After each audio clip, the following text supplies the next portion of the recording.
Agi, Darna. Bayot.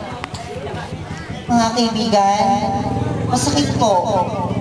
Pinunit niyo po ang aking puso na kapag ang bakla ay nakita niyo sa 10 oras ng gabi, nakasalubong ng grupo ng mga lalaki.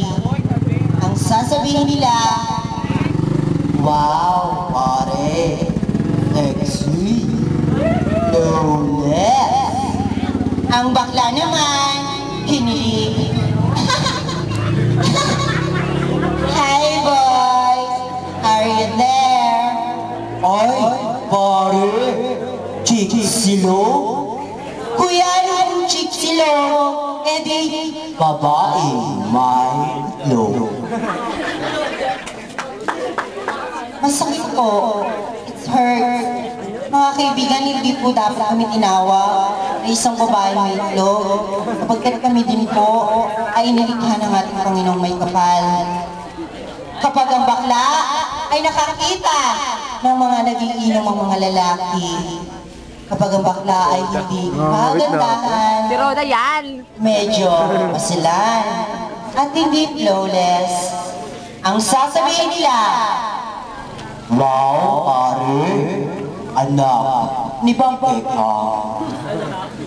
Wow, pare, baklang ispalto. Ay, si Roda na naman. Wow, pare, baklang bato-bato. Mga baklang, mga agaw ng lakas namin, mga kalalakihan. bakit po? Kayo po ba mga kalalakihan ay laruang di baterya upang maubusan ng lakas?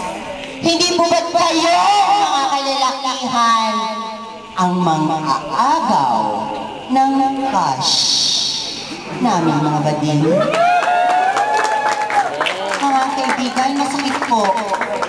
Kapag ang bakla ay mukhang lalaki, sasabihin nila, mga baklang nagtatago sa 4 na sulok ng parlor. Mga baklang paminta hanggang bahay lamang. Wakatok. Pwedeng lumabas. Mga kaibigan, ang aking puso ay punit-punit na, durog-durog na po. Sa palagay niyo po ba ay makukuha ang aking puso?